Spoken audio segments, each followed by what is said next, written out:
Na primavera do ano 30 depois de Cristo, ocorreu dentro e ao redor da cidade de Jerusalém a série de eventos mais importante que este mundo já viu. No domingo 2, dia 2 de abril do ano 30 depois de Cristo, o Senhor Jesus cavalgou em triunfo em Jerusalém, sentado em um jumentinho, ou um jumento, e foi aclamado pela multidão de peregrinos que tinham vindo para a festa da Páscoa como Messias, o filho de Davi, aquele que viria em nome do Senhor.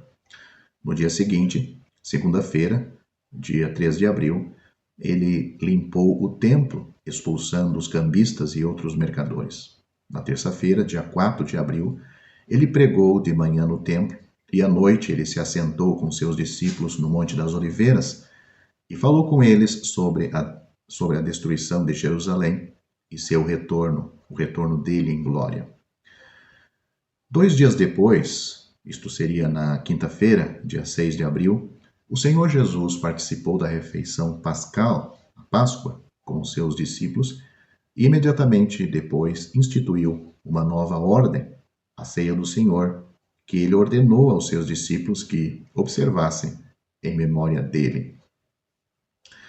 Ele então conversou com seus discípulos por um longo tempo sobre o seu retorno para levá-los para estarem com ele, sobre a vinda do Espírito Santo e sobre a produção de frutos, amor e outros tópicos. Você pode encontrar isto no Evangelho de João, a partir do capítulo 15. Ele orou a seu Pai por si mesmo, pelo círculo imediato de seus discípulos e depois pelo círculo mais amplo daqueles que creriam nele por meio de seu testemunho. Tarde daquela noite, ele foi traído por Judas Iscariotes e preso pela guarda do templo, agindo sob a ordem do sumo sacerdote, levado ao tribunal judaico para julgamento. Na sexta-feira, dia 7 de abril, bem cedo pela manhã, foi julgado perante Pilatos, o governador romano, e por insistência do povo, instado pelos líderes religiosos, condenado à morte por crucificação. Por volta das 9 horas da manhã, ele foi pregado na cruz. Das 12 horas até as 15 horas, toda a tarde foi coberta por uma escuridão sobrenatural. Pouco depois das 3 horas da tarde, ele entregou seu espírito e morreu. A realidade de sua morte foi mostrada por um dos soldados que perfurou seu lado com uma lança. Antes do pôr do sol daquele dia, seu corpo foi enterrado em um sepulcro novo por 2 discípulos, José de Arimateia e Nicodemos, e uma grande pedra foi rolada na boca da sepultura. No sábado, dia 8 de abril, enquanto os discípulos e outros observavam o descanso sabático semanal, o corpo do Senhor Jesus descansou no túmulo.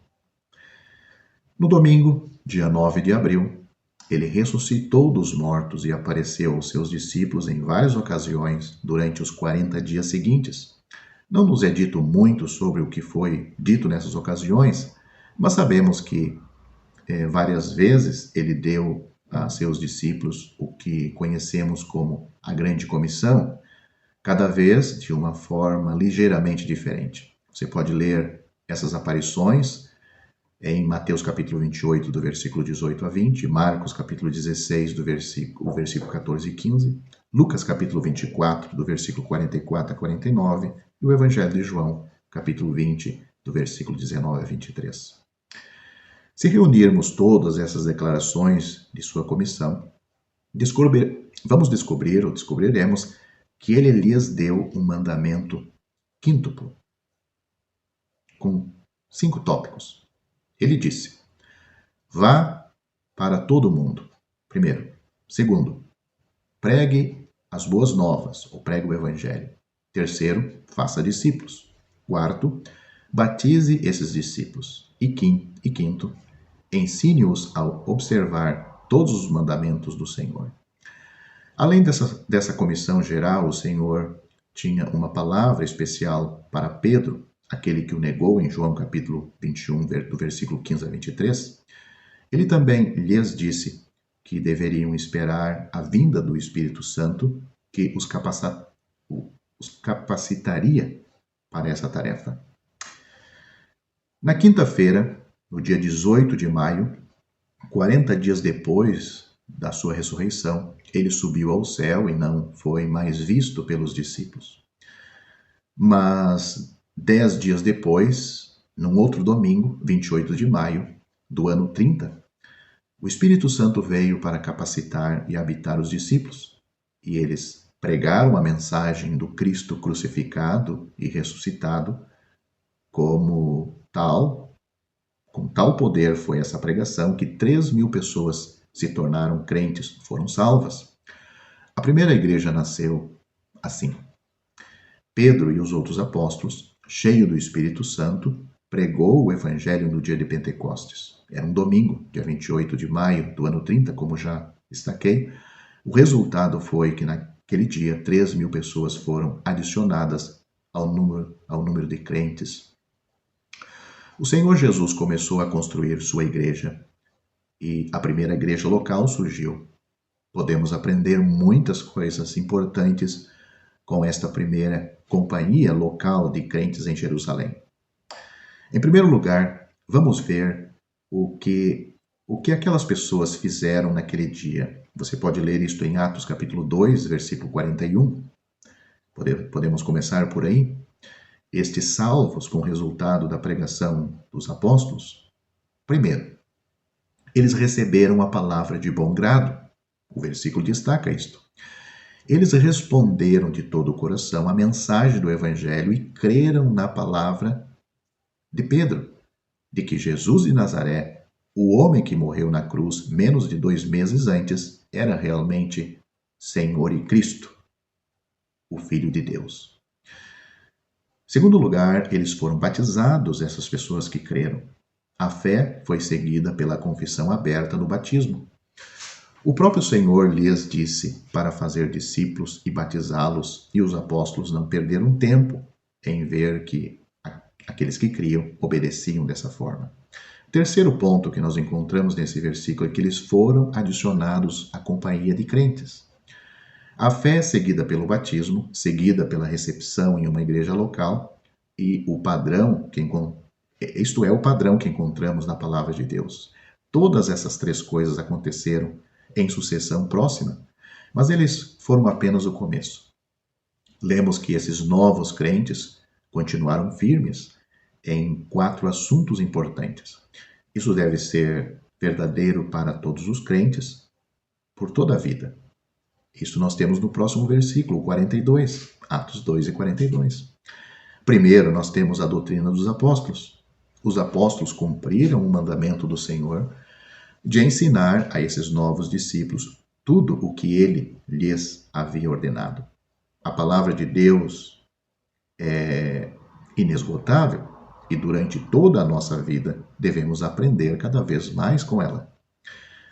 O segundo ponto que vemos neste versículo e nestes irmãos era o companheirismo. Esses crentes não se mantiveram distantes uns dos outros, mas cooperaram junto em obediência a Cristo como Senhor. Veja um exemplo disso em 1 Coríntios 1 e 9.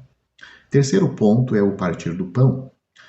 Os apóstolos lembraram que na mesma noite em que o Senhor Jesus foi traído, o Senhor instituiu essa ordenança para eles e ensinaram os discípulos a observá-la. Encontramos a ceia do Senhor associado ao primeiro dia da semana, o dia do Senhor, o dia em que ele ressuscitou, vitorioso sobre os mortos, por exemplo, Atos capítulo 20, versículos 6 e 7. Outro ponto a ser destacado é a oração. Os socorristas deveriam orar juntos, bem como individualmente e com suas famílias. E esses primeiros crentes faziam isto. Houve algumas respostas notáveis às suas orações, especialmente aquelas feitas para a libertação de Pedro quando ele estava preso em Atos capítulo 12. Esses recursos nos mostram como deve ser uma igreja local. É composta de pessoas que aceitaram o Senhor Jesus como Salvador, uma vez crucificado, como seu Senhor e Mestre, que foram batizados em obediência ao seu mandamento e que foram então recebidas na assembleia ou igreja? A igreja deve ser aquela onde a doutrina dos apóstolos em nenhum sistema feito pelo homem é ensinada, onde os crentes desfrutam da comunhão uns com os outros, onde se reúnem para participar da ceia do Senhor e onde os irmãos, os crentes, podem orar juntos, orar um pelos outros, orar para que outros sejam salvos. Então, aí nesses versículos, Atos capítulo 2, versículos 41 e 42, temos não somente o princípio e a doutrina e o ensinamento claro, como nasceu e como procedeu a igreja no dia de Pentecostes.